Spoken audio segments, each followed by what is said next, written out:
Hello, everyone. Welcome to our summer small talk series. I'm Leilani Lynch, curator at the Bass, and this summer we'll be having informal conversations with artists that are featured at the museum. We'll get to know a little bit about our special guests and what they're working on and what's inspiring them this summer. And I'd like to acknowledge that Small Talks is made possible by the generous support of Art Bridges. Thank you, Art Bridges. And today I'm so pleased to welcome our special guest. This is the first talk in our summer series, and I'm joined by Rafael Domenech and Ernesto Oroza, whose exhibition Hialeah Electrica Medivector opened at the Bass a week ago today. So if you've already had a chance to visit the show, that's wonderful. And this is our chance to dive a little deeper into the process of making the exhibition and find out more about the artist. And if you haven't had a chance to visit yet, we hope you can soon, and that this conversation can give a little more insight into what to expect. So Rafael and Ernesto, hello. How are you? Hi, everyone. Nice to have you and be live virtually, even though we were in real life just a week ago. I can't believe it.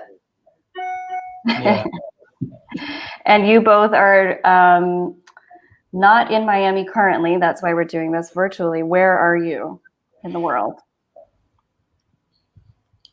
I'm currently in Berlin, Germany. Okay, and Ernesto? In Saint-Étienne, France. This is south of Lyon. Okay. Close to Lyon, yes. So instead of saying good morning, we should say good afternoon. Yeah. But that's, I guess, part of the reality of kind of being artists working in the world. And now that we can travel again, you're off doing your projects, and Ernesto, back to where you're teaching.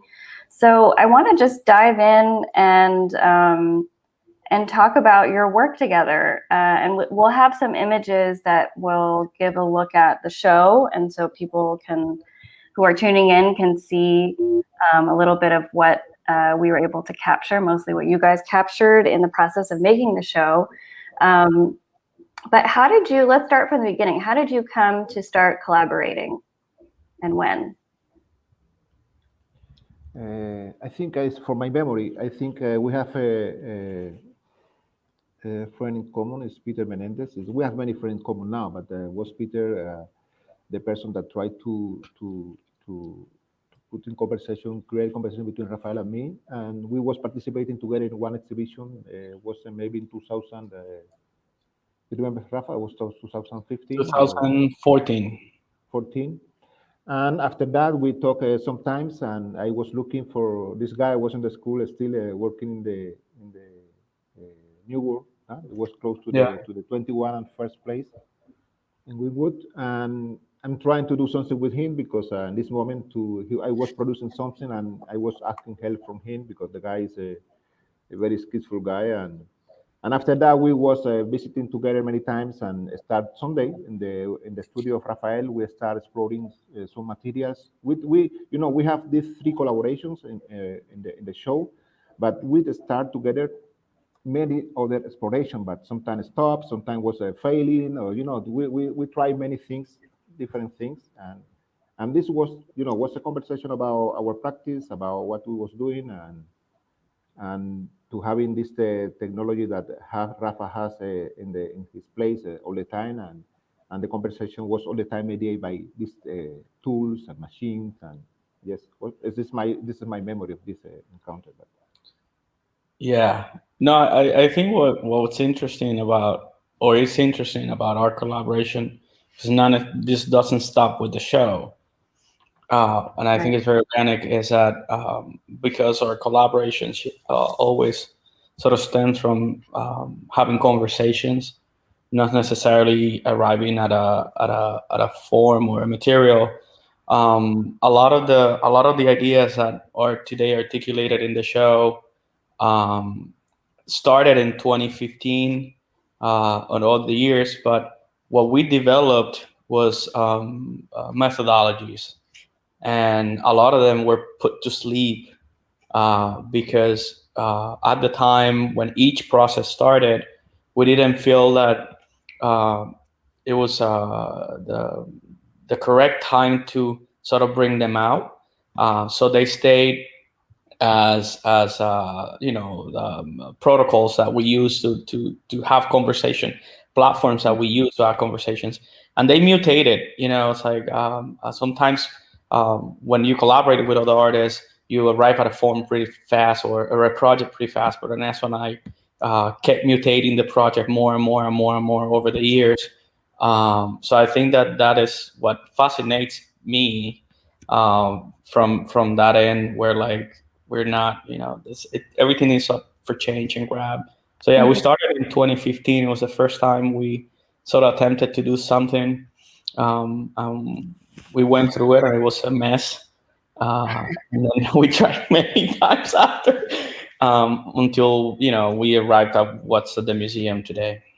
Yeah, I think the first collaborative venture or works that I saw of yours were at Frederick's Nestor Gallery. Was that in early 2019? I think the show was there.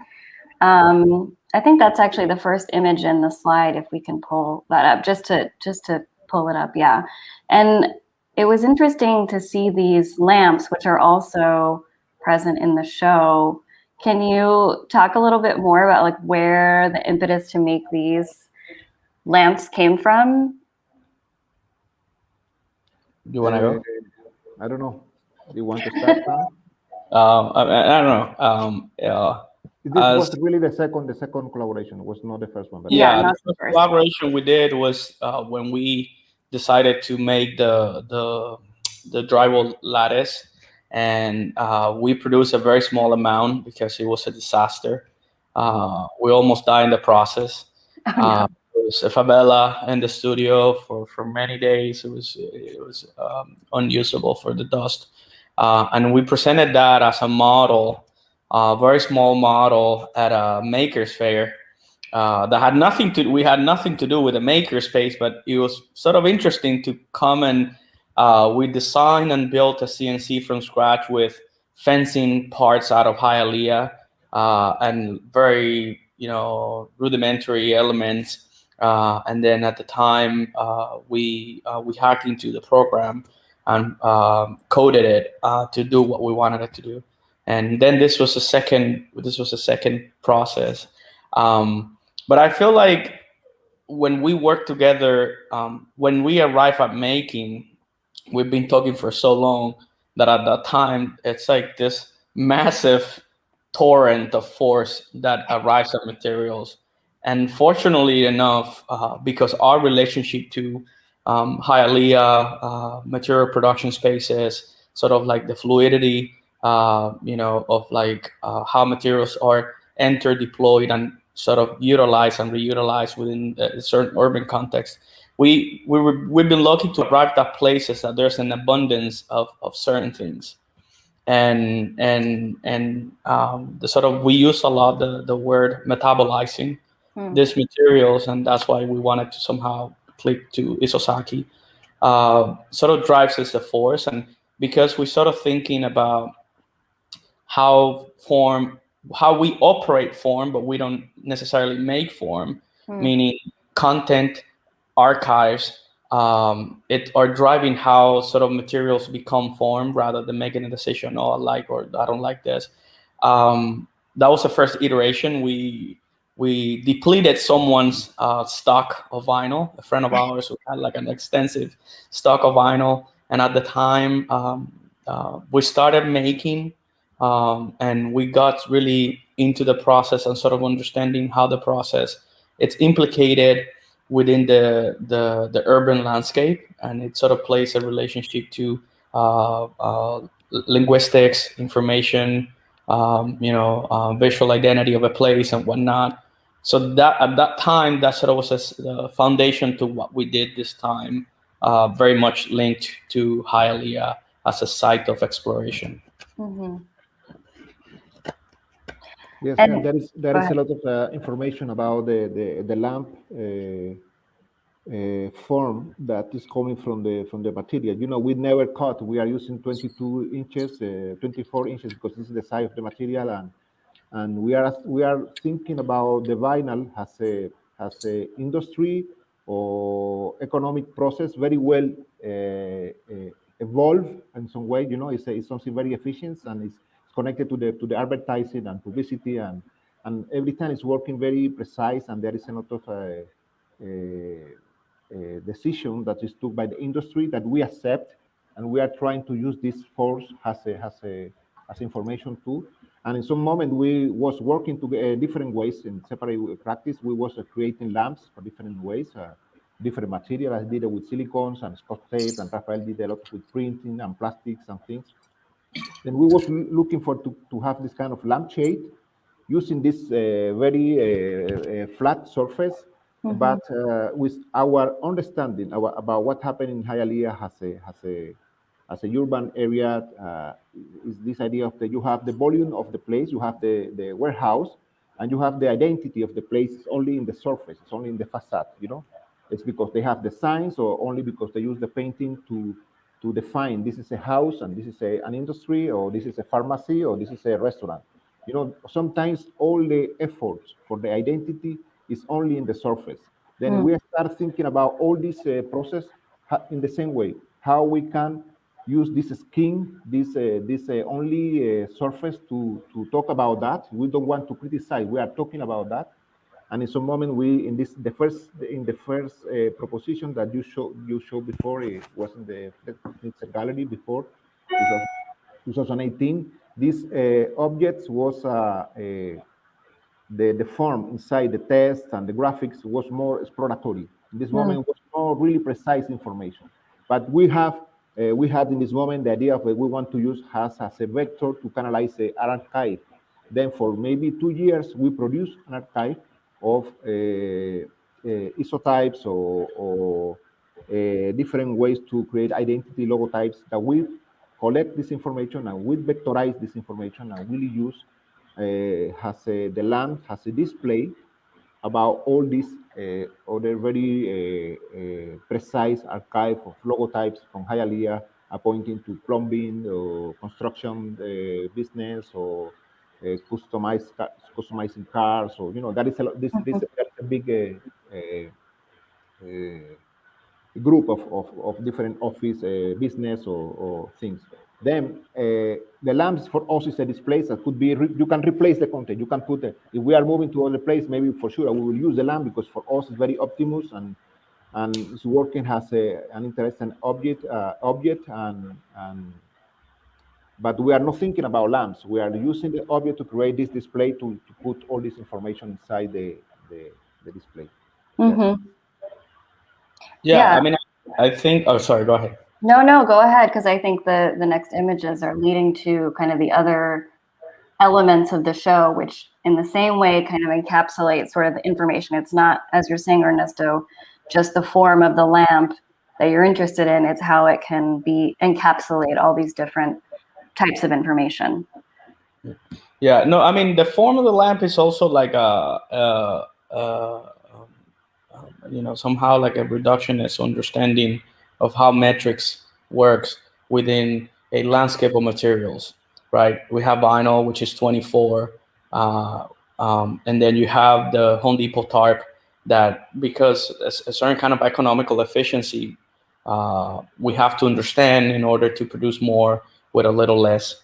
And then like we found that what we use for structural it's not designed for that. It's just stainless steel TIG welding rods. But so basically, the shape of the lamp for us was it came at an efficiency, but it was almost irrelevant. It's more about the friction that happens in the surface, as Ernesto mentioned, and that's why we treat inside and outside, and how the lamps in this case are not so much about illumination, but actually how light brings out that friction in that space, and it calibrates that friction, and it understands that there's multiple layers within one space, and the sort of overlapping of those layers can produce a very complex relationship. And in a weird, that was a metaphorical way to approach Hialeah as a place that we both have had a long and standing relationship with. Yeah, can you say more about Hialeah and wanting to highlight that in the show. It's obviously the backbone of the exhibition, but also has a specific, is very specific in that we're having the exhibition in Miami Beach and kind of drawing this conversation between the two. And what kind of sparked that? Oh. Yeah. Erne, you go first. We have two Rafael now on screen. Yeah. You want to go first, Erne? Why Hialeah, you say? Yeah. Okay. Yes, I think we have different connection to Hialeah in different ways, and one of the connection that really pushed this collaboration with the lamps was we have a friend in Hialeah working there was Alejandro. And Alejandro had a big studio there with a lot of vinyl machines. Everything was appearing in the moment. I was talking with Rafael, and the material was there, and we have the technology, and we started the conversation. Even if you see the lamp open, it's a symmetrical object in this axis. Then somebody needs to be the other side, and somebody is in this side, and the object is growing because two persons working in that. You can do it alone for sure. But the object has a kind of tension that you need two persons. Kind of choreography, posing together the object to have the form that you know today. Then, and we was visiting Hialeah for many years, working there, living there, doing things there, and I think it's an important city about production today in Miami. Many years ago, I found that Hialeah don't have too much, for example, souvenirs. They are producing souvenirs for Miami Beach, but they don't have any representation of them in the market. It's difficult to find this kind of thing. They are producing things about producing souvenirs for Miami Beach, even for Miami, Calle Ocho, everywhere. But it's difficult to find a logotype, or not logotype, but a souvenir with the representation of Hialeah. Then it's a place of production. It's a place to absorbing a lot of technology, very efficient technology. You go there. You can find a plasma machine to cut or CNC. They are really absorbing technology, using technology a lot, but at the same time, it's a very confused urban city, place because they have this strength sonification protocols, and sometimes you have a house very close to the industry, and sometimes they are changing in the same place. They are using both place, something not illegal, but they are finding the way to change the code very often. And this is part of the tradition of Hialeah too. Something happened there about, for example, the competition of the horse in the casino. We know what happened with that. They are taking the money to using this as a place to place with the horse, to make the things. But they found something to do it. Every time is very, very clever, very, very interesting way to do it. Then it's very rich. We are Cubans both, and we have a very familiar connection with that too. We have with the music, what happened in Hialeah. We are not in Havana. We are not in Cuba when we are in Hialeah, but we are in a place that we are very familiar with the codes, with the conversation, the people, with the coffee, with the colada process. There is something integrated in our own life that is interesting for us. It's not nostalgic. We are not nostalgic in connection with Cuba, but we are very the same approach to the productive process and the richness of the culture when people is trying to survive something, to survive the economic crisis or survive regulations or these kind of things. Rafa, go. Yeah, I think also what happened was that this sort of friction that exists between, and I think friction is an interesting word, that exists between Hialeah and Miami at large. Always sort of Hialeah comes under. And for us, it was important to bring it to the forefront of the exhibition and to set up a mindset immediately in a way for the show. We went through a historical sort of research about the sort of evolution of the place, and we pulled that film from the 60s that they're talking about illegal gambling in horses in Hialeah. And I mean, but I think that what we wanted, there's no nostalgia, like Ernesto mentioned. There's no nostalgia involved. It's a very pragmatic look at it, and we sort of classified it in a way as a creative ethnography. because it's a place that we have to, we're part of it, but in a weird way, we've always been able to take a distance from and look at it from a critical perspective, right? How zonification changed and sort of vernacularly produced urban relationships within one street. And for example, sometimes the people that lives in the same street, half the street is warehouse, half the street is houses, work and own the businesses, and they use the residue and detritus of the business to create facades in the streets, right? How Hialeah has been for many years the epicenter of importation and exportation of recycled and new material. So basically, and that's when we sort of came with the notion of metavector, is that Hialeah, it's ground, the metavector, it's all the processes that are happening globally, driven by market, by efficiency, by sort of like internet relationships, touch ground, and when they touch ground, they sort of produce something else. And so for Hialeah for us became that multidisciplinary space where you have access. And because we locals, we understood the codes, and we were able to navigate through a multiple relationships, really complex and interesting spaces that then opens up to sort of think about, okay, how this place is evolving. How do you understand that the largest wholesaler supplier for seafood and fish is in Hialeah? It's in the middle of nowhere. It's a warehouse that it's a block long, and it's a block long freezer. And then how that then becomes a side of the walk restaurant where every single worker goes there in the afternoon, and you go there and you understand how the industry sort of performs and sort of navigates. For us, what was important too is that we see Hialeah as a collaborative effort. It's an accumulations of things, and it was very fitting to the way we work and the way we don't think about hierarchies. We don't think about good or bad. We don't think about success or failure. We think in terms of process. So Hialeah, it's a vivid process that is always mutating, that is always metabolizing the space in Miami, and it needed to be brought into the forefront of the conversation as a space of importance. Yeah, and I think you really did that in the space at the museum, right? You turned the gallery space into the site of where everything was made. And you also, what we have on the screen here, you collaborated with the staff, with students from FIU.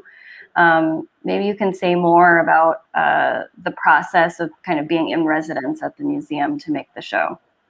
Yeah, I would like to finish the last something very short. Is the idea of that we are thinking all the time about how to show, how to put on the stage research, ethnographic research, sociological research, and how we can develop displays or ways to put on a stage this kind of research. It's a very complex process. It's a big conversation today for many artists around the world and design researchers and architects. And I think we are this connection that we explained with Hialeah, but if you replace Hialeah with other content, could be working, because we was talking about language. We want to know how to do that, how we can put all this content in this place, in the museum in this case, and how we can create the dispositive to show this research. Being obliquous, we don't want to be totally frontal, showing, putting Hialeah inside the museum. We want to be an oblique, I don't know how to say the word in English, but obliquo in Spanish. I don't know, tangential or yeah. And to this city. At the same time, in the first place, we want to know, we are not thinking that we found a way. We are exploring different ways to put research on a stage, to engage with community, to engage with the visitor of the museum, to engage with the staff, to engage with you. This is our plan, is to create this kind of it's a research about language, about how we can develop this new forms. It's about form, how we can develop this form to put on a stage this conversation and to open the conversation to community. Mm-hmm. Could be Hialeah, could be Marianao in Cuba, could be Berlin. Of course, every time the city or the place or the subject need to be we want this subject is contaminating our own process. Mm-hmm. In contaminating the protocols, contaminating the methodologies. This need to be affecting or informing this methodology. Okay, sorry, Rafa, go to the relationship with. I think it's very organic. I mean, that's why we didn't have anything 5 weeks prior to the show, and we made a decision to keep the collaboration as a written form, open. We didn't think about the show. We don't think about the show as a finalized form. It just paused for a second into how we sort of thinking about a place through these methodologies. So that's how the museum became an important place for us to work in and to sort of metabolize all this material within the space of the museum. And in doing so, it collapses a lot of the sort of lineal relationships that museum have with exhibitions and exhibition productions. Like at one point, the exhibition opened June 17th or 16th, but for us opened 5 weeks before that, because the moment that you have to explain to William, the person that cleans the museum, or to the staff, there's already a public space. And for us was important in the sense that sort of complicated a lot more the relationship to authorship. Mm-hmm. That is already a complicated conversation within collaborative projects. And then when we were thinking about it, we sort of wanted to expand that a lot more. And we did it through collaborating with the FIU Henry and the FIU Architecture School with some students. And then it was interesting because at some point, the students were sort of making stuff by themselves, and we were accepting those things as important as the things that we made by ourselves. And that's and that comes from both of us having a relationship to pedagogy and understanding pedagogy as a research tool. But then also the structure that you see on the screen now, we technically commissioned to a company. We constructed the skeleton. Again, the skeleton was not what was important. The important was the skin of it, right? And understood how mobile advertising and car wrapping and bus wrapping sort of happens within the city, and sort of like crosses your point of view all the time, and it just becomes a very contaminated layering of information. So we commissioned the company through a very long process and conversations about how to do it, and they had full autonomy in the decisions to how to wrap the object. But what we did in that sense was to understand that we were working in multiple spaces at the same time. We were working in the computer, we were working in the apartment, we were working in the museum, we were working in Hialeah, we were sort of like navigating multiple spaces at the same time, and that's what we wanted to do. And so, for example, for the vinyl, we understood the mistake from a graphics perspective. So initially, from when it was sort of sent to print, there was already that we discussed that we needed to add the mistake as a graphic pattern rather as a mistake, because when you classify it as a mistake, then it enters in a hierarchical space. But if you classify it as a process, then it's all flat, right? Friction happens in flatness. And that allowed the people to really go at it and make, sort of creative decisions about how to deal with this object that they have never done this before. So I feel like for us, the importance of being in the museum is that from day zero to day opening, the show was up for change, up for thinking, up for modifying, retreat. It was almost like, if you look at it from an editorial perspective, and we think a lot about language, we apply almost every sort of, we redacted, we revision, we cut, we glue, we added. So it was always sort of in that space, and that was the significance. I mean, we collapsed the show with dust, the number one enemy of an institution, and dust became an important element of how the show was traced around in production. And seeing people walking into the space at it was a construction site, it was a laboratory, it was a collaborative space, and I think that was the value in being there for that amount of time together. Yeah. Anything to add, Ernesto? No. Okay. Okay. Yeah. Yeah. I mean, you also we were just looking at the sculpture form. You also, in a way, collaborated with some the architects that you reference, Arato Isozaki, Venturi, and Scott Brown. Like, can you talk about how they folded into the process as well? Yes, we found. I think Isozaki is a very important character in the history of the museum. Now we know that it's very present in how the building was transformed during the years and the past of the years.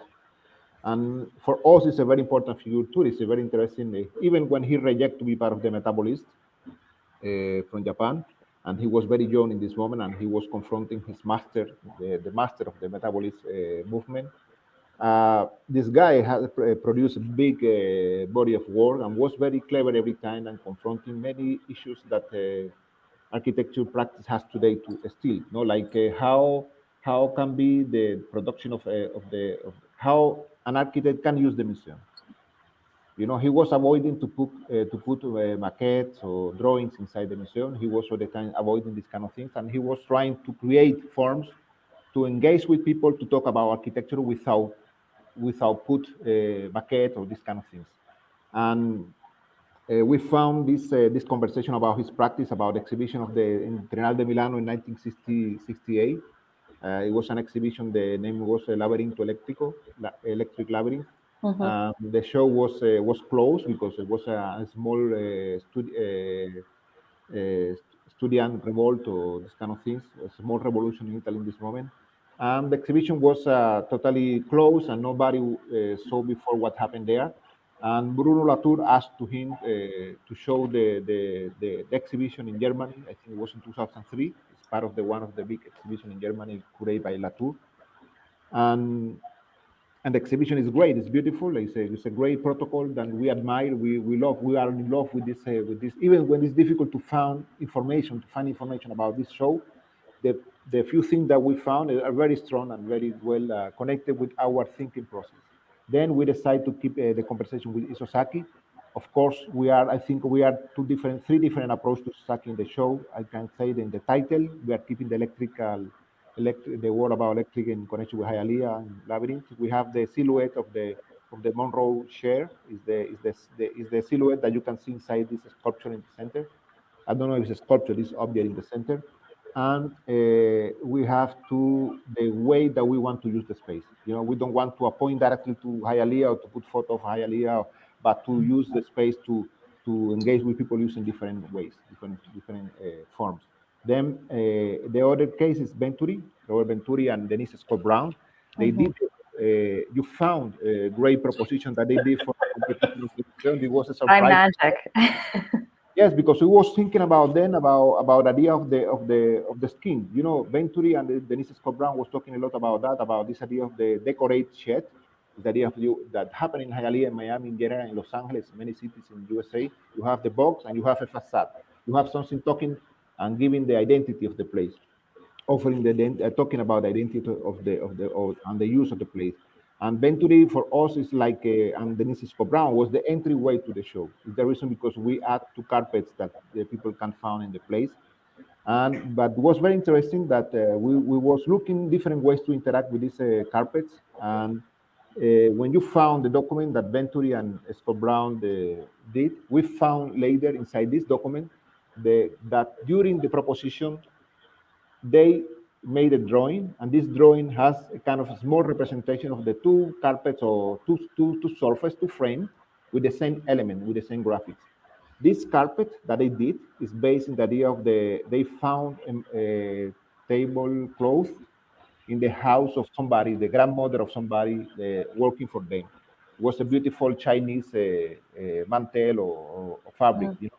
And they decide to add a layer with the small dots or slash and to create a pattern. In this moment, many artists around, and designers and architects was creating surface to invade everywhere.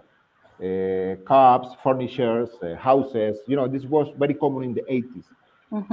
And the Ventures and Scott Brown participated a lot in this kind of connection with the Nord International or Cartel or Alessi. Or then this object for us is like the flowers in the background is a document.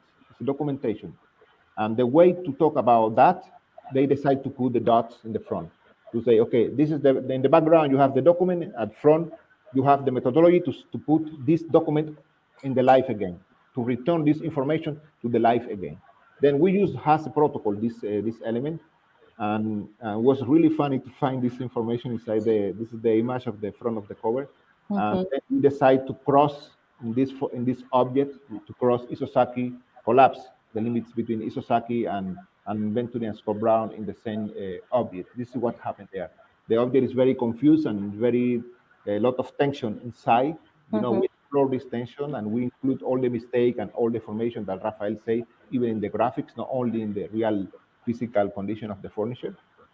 I don't want to say furniture or sculpture. It's an object for us. We don't have any name for that, you know? Yeah. Yeah, I don't know, Rafa, you can go. No, I mean, I think really quick, sorry, if anybody has questions, you can start putting them into the chat and we'll be able to read them soon.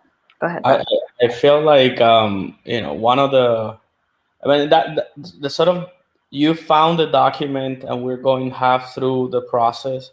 That speaks of how late the decisions are made, and how late in the decision of the show they're made, not necessarily in a negative manner because you're late, not because if we're like really critically thinking about, you know, how to modulate content and how to make sure that each sort of object has a similar level of sort of consciousness about what it's proposing and how it's used as an element in space. And I think that that's why we went from writing to ideas to materials to space to exhibition, and in each of those steps had the same amount of value. There was never one before or one is better or one goes after. It was just, you know, sometimes all of them collapse at the same time. And so when constructing the structure of this object, we were thinking a lot about the oblique relationship that you can have to landscape, and the oblique relationship that landscape may have to perspective, and how the digital space has completely shifted, and how our relationship to the digital space has completely shifted that sort of point of view within the perspective. So that's why everywhere you walk around the object, it's almost incomprehensible what kind of perspective it has, you know, and in doing so, it pulls you away from reality toward digital space, and that's the quality of the surface of the vinyl that is not following. Usually vinyl, and that was a discussion to how to understand, again, how to have oblique relationship to place, but materials, like, right, every material here, it's being sort of transported through a technological cut that we either design or we understood at a certain capacity. And so how vinyl in this specific project is functioning more as a fabric, rather than actually in its original application, which is to adhere 100%. So, but then the fragility of the material and how its tension from points of view sort of produces a very strange relationships to the viewer, to the space, and how sort of obliquely cuts the space into and bifurcates the show in two parts. So that was interesting, and to sort of think about process. And again, we think about process as a main idea rather than the object as a main idea. The objects are just conclusions of that conversation. So yeah.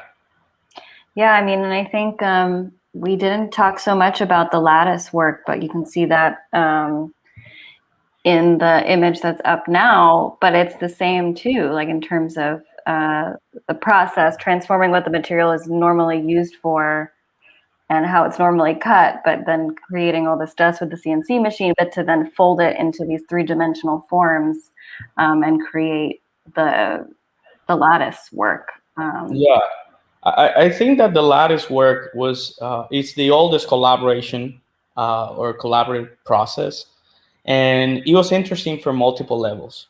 For example, I'm gonna go walk backwards a little bit, and it's like the moment that the students of the School of Architecture are confronted with a complete analog relationship to production, that at school they have a person, an operator, so they click and they sort of receive the other end of it.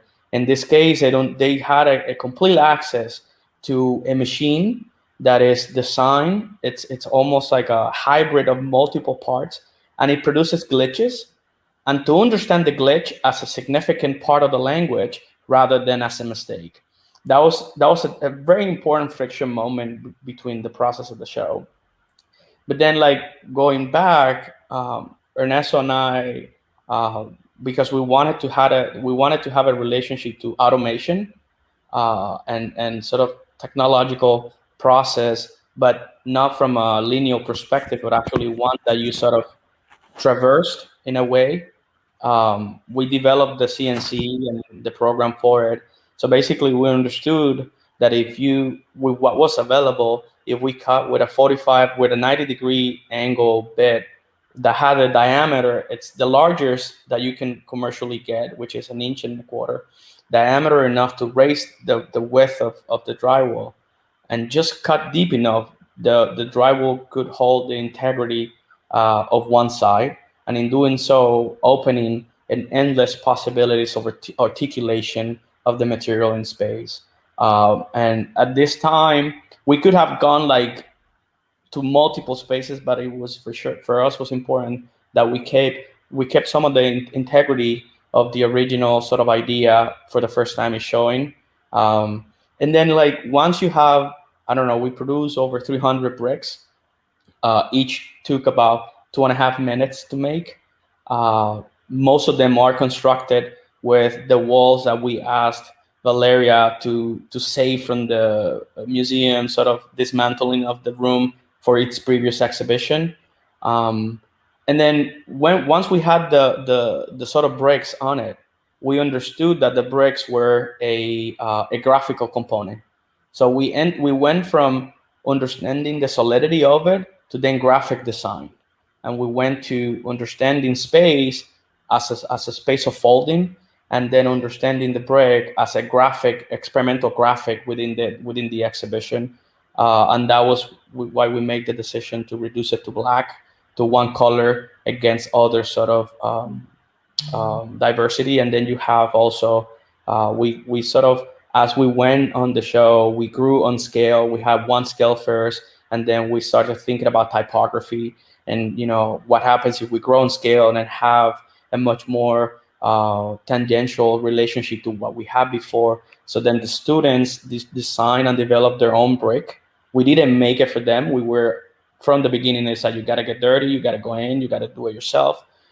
So there's the first scale. Then the second scale is the student scale, and then there's a third scale, which is a much more typographical scale that we design. So we're thinking in that regards. Yeah, I don't know. Ernesto, you want to go talk for a little bit? No, it's okay. I think it's perfect. Yeah.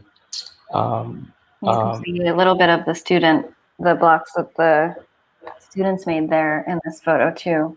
I mean, was there anything that, obviously this wasn't your first collaboration, nor will I think it be your last, but were there any discoveries that came up in the process that you were curious to take into a future collaborative project?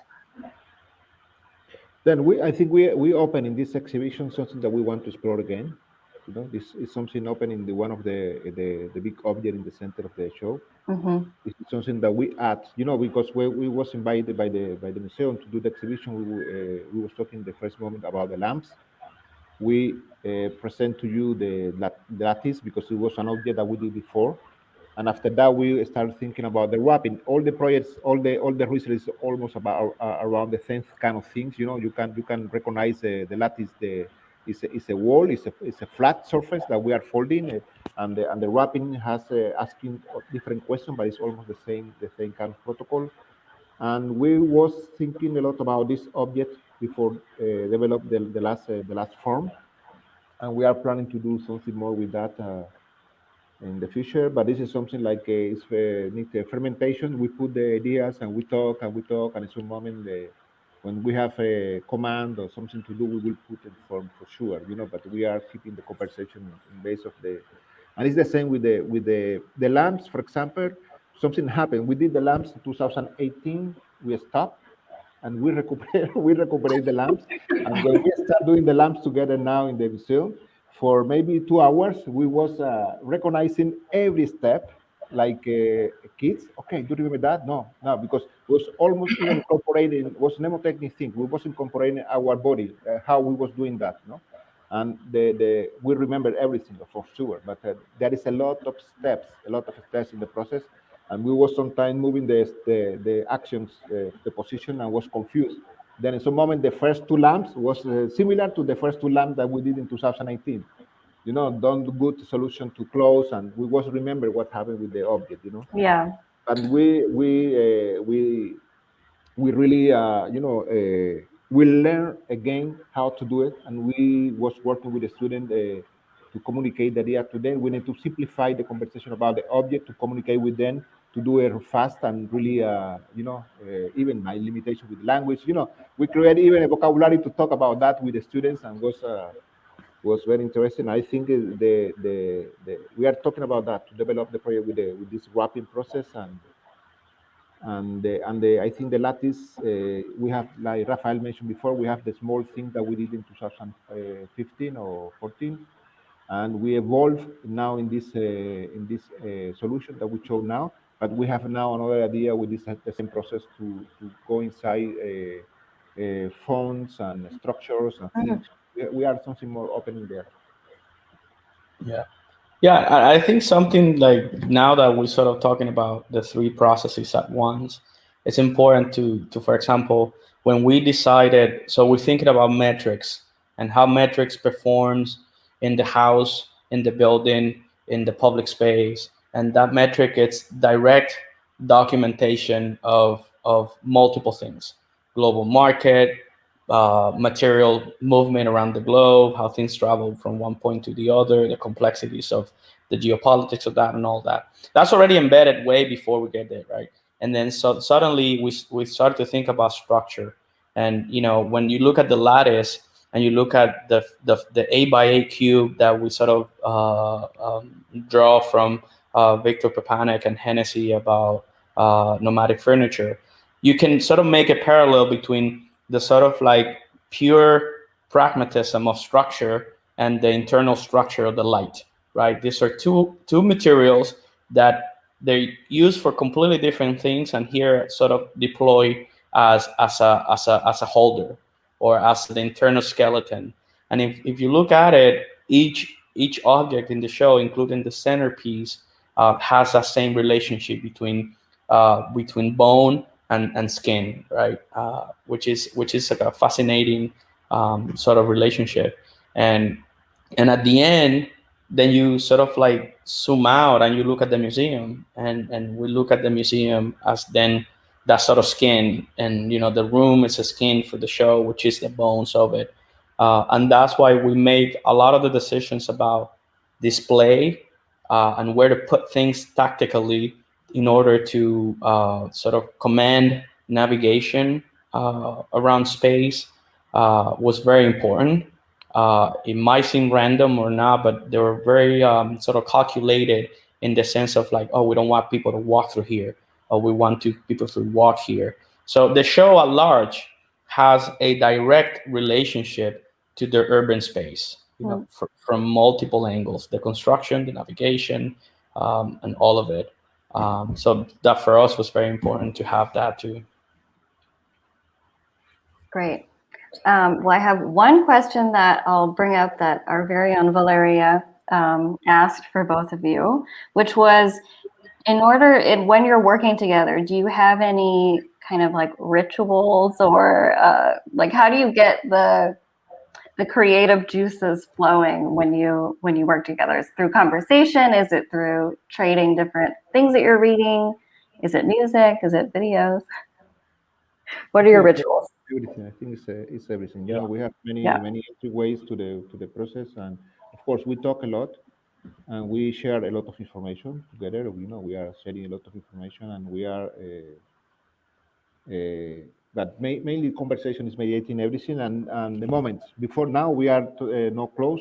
This guys living in New York and living here in France, but before we was talking together and being in the place, playing with cheat. You know, we are doing that all the time. You know, taking material, doing something like that. And now was more this the last object, or the last protocol was appear during the conversation. It was not something that we did in the same place. We was very far talking by Google Meet, I think, and we decided to do that, and the conversation grow, and we added to the project. Yeah. Yeah, I agree. I mean, I think that you wake up in the middle of the night, and for me, it's middle of the night, 6 a.m. for him, and you send a text, "Hey, I thought about this. I'll talk to you about it tomorrow," and stuff like that. And we talked a lot about other issues and topics around many other things outside the collaboration. So when we enter the sort of productive space, it's pretty organic, and we're not limited. If we're pretty blunt about, I don't think that works. So you go, hey, what? No, I don't like it. No, I don't know. So that's already embedded. It's a relationship, right? It's a friendship. It's collaboration that emerges from friendship. And I think that that's why sort of has such an interesting timeline, and how things have appear in a time, go to sleep, stay there for a long time, and come back up. And that for me is pretty interesting. That usually collaborations they have a concrete goal, and for us most of the time it's not even that. It just we sort of get excited about something, and then we talk about it, we put it down, and then just leave it in a notepad for a long time.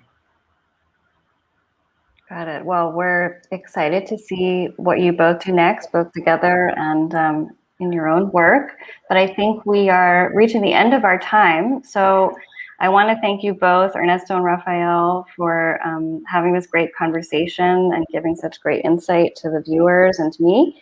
And thanks to everyone for tuning in to this first edition of Small Talks. And thanks again to Art Bridges for their support of this program.